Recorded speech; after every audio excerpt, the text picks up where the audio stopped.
What's going on, everybody? I'm Terrence, and this is Bank Shipping.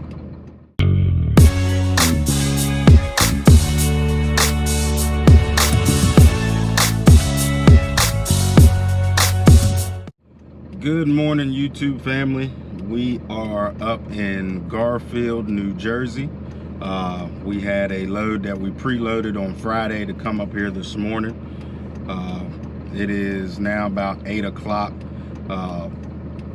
That's what my drop-off time was supposed to be, but I called about 30 minutes out to let them know that I was 30 minutes out, and the guy tells me that their lift isn't supposed to be here till 9 o'clock because that's when they were told the first truck was coming. So a little bit of miscommunication there between the shipper and the customer. I guess I could have called a little bit ahead of time and said, hey, I'm gonna be there at 8 o'clock. Could have called Friday, but normally I don't have this problem with this customer. They normally set everything up pretty good, so shame on me. Won't happen again. So we are going to wait. The guy said he was going to try to get somebody here a little earlier. Sorry about that. My radio just randomly played out of nowhere. But the guy said he's going to try to get somebody here a little earlier. So we'll see what happens. I'm parked on the side of the street, so there's really no way for me to untarp and unstrap before they get here, so I'm ready, because there's nowhere for me to do it. So we'll just sit here and wait. Hope everybody had a good weekend. Mine was pretty uneventful, so we're back at it here Monday morning, and once the company gets here to offload me, I'll get back with y'all. Okay, everyone, we got our load dropped off up in Jersey this morning. It was about a 3-hour wait. My paperwork said be there at 8 o'clock. I talked to the guy. He said his guys weren't going to be there till 9 o'clock. 9 o'clock came around. Another truck came with some more material. And at 9 o'clock, he said his appointment time was at 9 o'clock. Still no crew, still no lift to get the stuff off of the trailers. And, numerous calls between dispatchers and, me calling the guy myself. Finally, at about 11 o'clock or so, the crew showed up, and they said that the lift wasn't going to be there for like another 10-15 minutes. I guess it was scheduled at 11:15. So kind of, to me, it seems like maybe they forgot, or there was some poor planning going on, because you had one truck that was supposed to be there at 8, another truck that was supposed to be there at 9, and nobody's there for them. The other truck was actually parked in like the median strip in the middle of the street. It's a tight street in Jersey, and the police came. They made him move.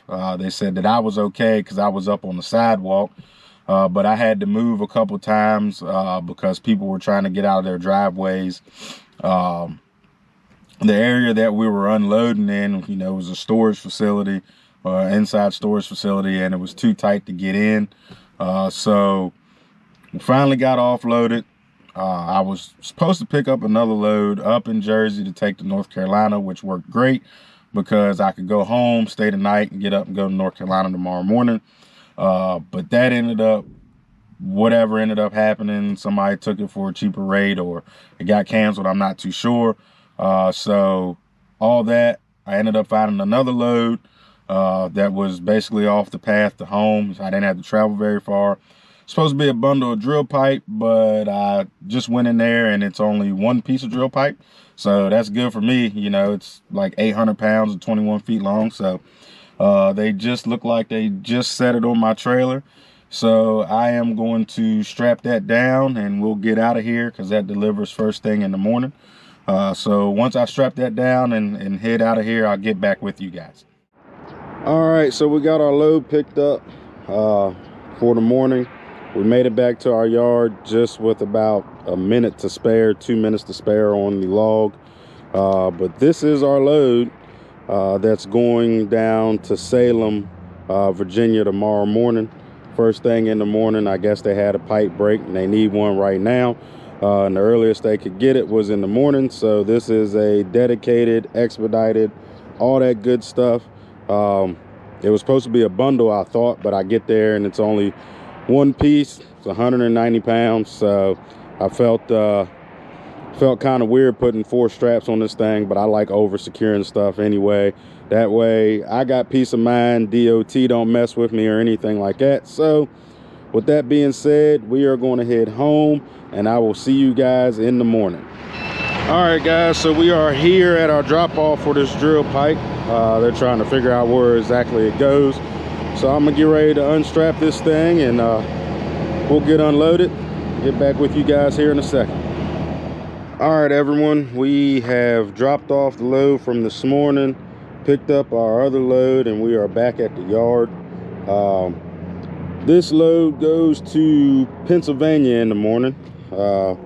Short load, a little small load. It's only 6,000 pounds. It's 2 eye in the sky coils right there, 2 small ones, and then some flat sheets of metal behind it from one of my customers. So we'll get that up there in the morning, and then we got to come back and get a load of some more. And so that's that. You know, a lot of people, you know, they ask, why don't I put stuff with you know, with the rest of what I have? And the reason being is, you know, my customer pays for my whole truck because they want it there when they want it there. They don't, you know, and a lot of times I don't have time to stop at somewhere else and pick something else up in between me taking my customer loads.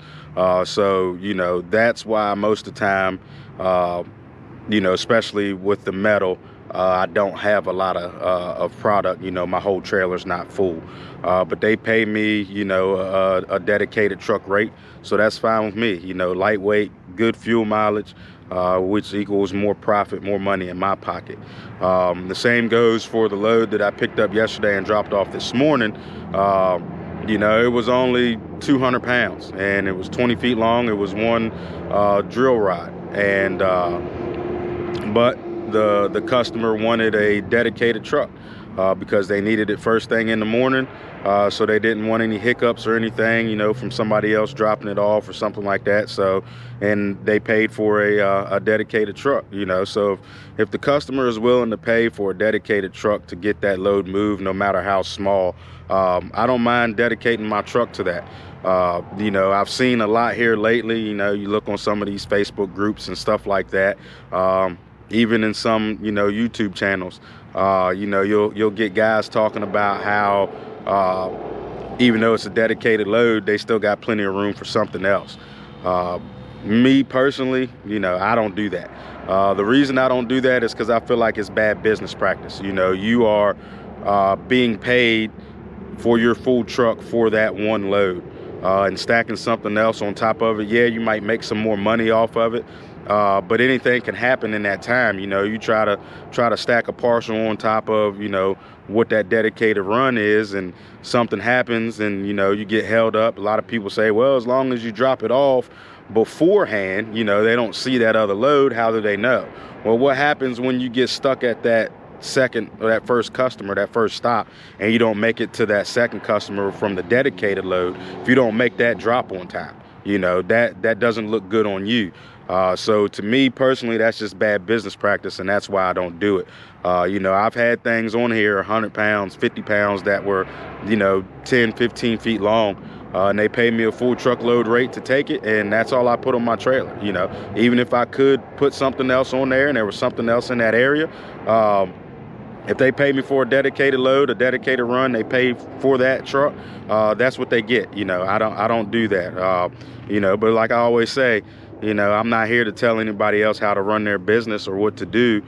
So if, you know, that's what you do, that's what you do. Just me personally speaking, I don't do that. I don't allow my owner operator to do that either.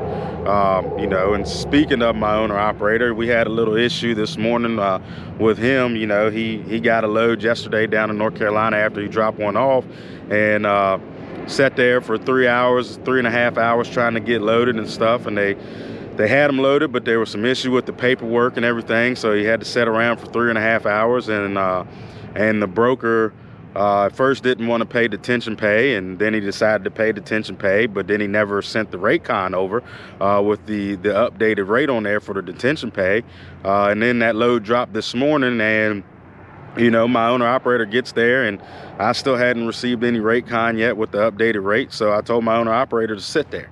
You know, so it took about 40 minutes and us telling them that we weren't unloading until we got the updated rate con, and finally they sent it. So, you know, sometimes you got to play hardball with these brokers. You know, I actually had a nice phone call with the company afterwards and talked to one of the owners. He wasn't too pleased with me and my practices, my business practices, as far as, you know, holding the load hostage. And I told him I didn't consider holding it hostage, because as soon as we got the updated rate, I released the load. You know, so I don't really consider holding that hostage. And I told him, had the dispatcher, you know, did what he said he was going to do and send the rate con before close of business yesterday, we wouldn't have had this problem. The load would have been unloaded when it was supposed to be. But because they wanted to, you know, mess around and wait forever, you know, the load was unloaded late. You know, my owner operator was there on time for his appointment time like he was supposed to. He just didn't let them unload until we got the updated rate. So, you know, that's one thing you got to do, man. You got to stand your ground sometimes with these brokers. You know, and I told the company owner straight up, the brokers, when I told him, one of the owners, I told him straight up, you know, I purposely didn't release that load, because had I had released that load, my owner operator got unloaded, y'all probably would have never sent the update rate con. Point blank period. You know, they probably weren't going to send the detention pay. You know, a lot of brokers do that, you know, so I advise you guys, you know, make sure you got the proper paperwork before you unload, because 9 times out of 10, especially if it's a new broker, you've never worked with them before, you know, 9 times out of 10, they might try to stick you, you know, and yeah, you know, that's money that's supposed to be in your pocket. You know, they'll stick you with that $50 for your truck setting for 3 hours, you know. So, you know, sometimes you got to play hardball. You know, this is a business. We're all in it to make money. You know, I hate to be like that. You know, I hate to say, hey, we ain't going to drop this load until, you know, we get the updated rate con. You know, I don't want to be like that. You know, I want to be as nice as possible, as nice as I can.